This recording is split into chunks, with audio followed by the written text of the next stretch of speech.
60-year-old Shelton Floyd remains behind bars in the Tift County Jail, and that's likely where he will remain for some time. We were at the sheriff's office today as new charges were leveled against him. Right now, Floyd is charged with molesting 5 children at a Pond Eagles Wings Child Development Center, either inside the facility or in a daycare van.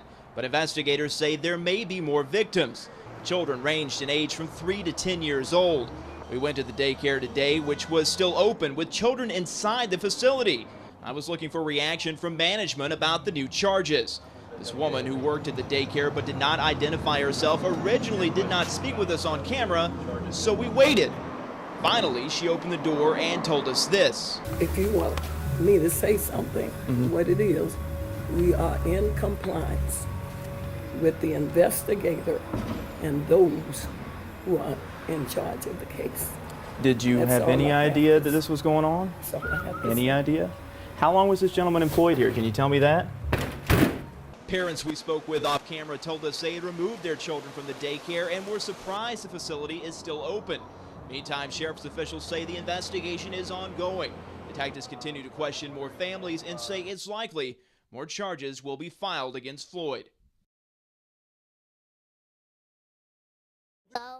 You like riding the school bus? Not no more, I would be getting locked on the bus. 4-year-old Martez Simmons is back home safe today in Dawson, but yesterday, instead of being in class at Lily Cooper Elementary, he spent the day alone on a school bus. Did you go to sleep? Yes, sir. And when the pre-K student woke up, I ain't seen no more kids. Were you scared?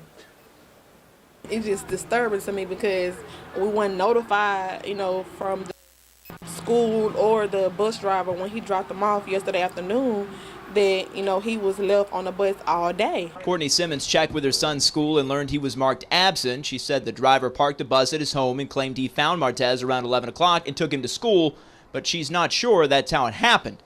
That's not the case. Yeah. He didn't go to school at all because the person that takes the role for the school said he was more absent. Yeah, I'm thirsty, and I was drinking on there, and I had to use the bathroom. So it must have been a really long day for a 4-year-old. But a really long day. We reached out to the Terrell County school system today for comment. They would only tell us that the matter is under investigation and that the driver is on leave pending its outcome.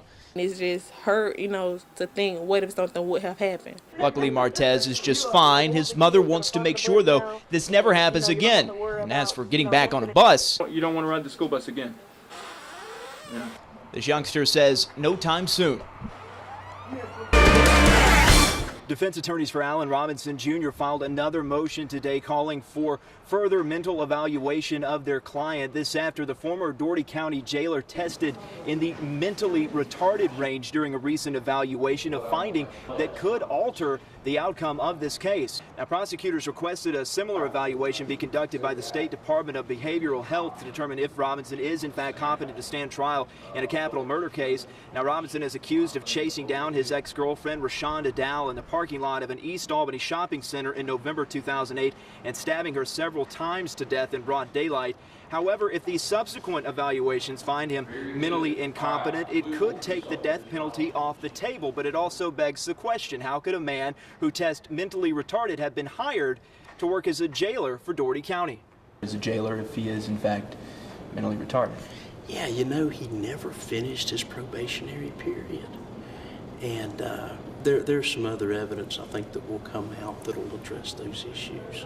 But we will, on the part of the state, take steps to make sure that these issues are reviewed and fully evaluated as we continue on with the prosecution of the case.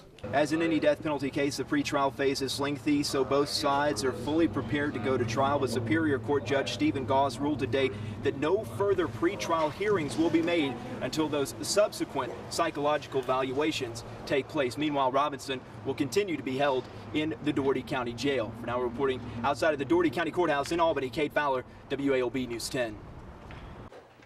Dawson Mayor Christopher Wright is back at work nearly 2 months after being shot 6 times. Recovery is doing fine. I'm thankful to be here sitting with you today.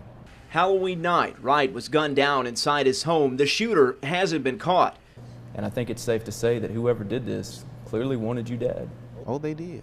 individual shot me 4 times first, then came back and shot me twice again while I was on the ground. So I imagine those 2 shots would be my kill shots. Shot in the abdomen, arms, and legs, Wright says he called 911 himself and was rushed to the hospital. Thought I might not make it, but it was a part in me that had a desire to live and not die.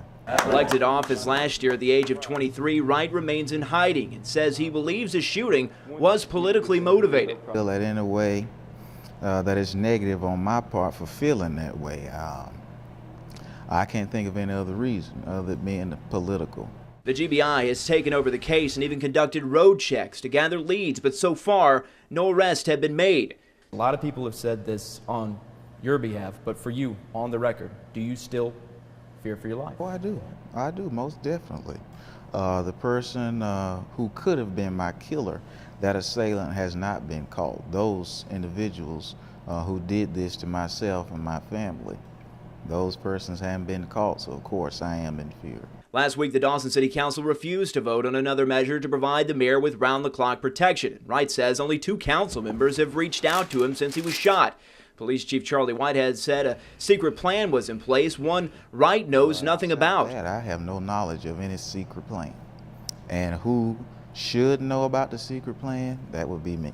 Wright says his family members are providing protection, and while he's living in hiding, his work as mayor will be done in public. Work, he says, remains unfinished. Be encouraged. As yet still hope for the city to make progress. Hoping, though, his assailant is brought to justice, and with that, a return to normalcy. In Dawson, Cade Fowler, WALB News 10.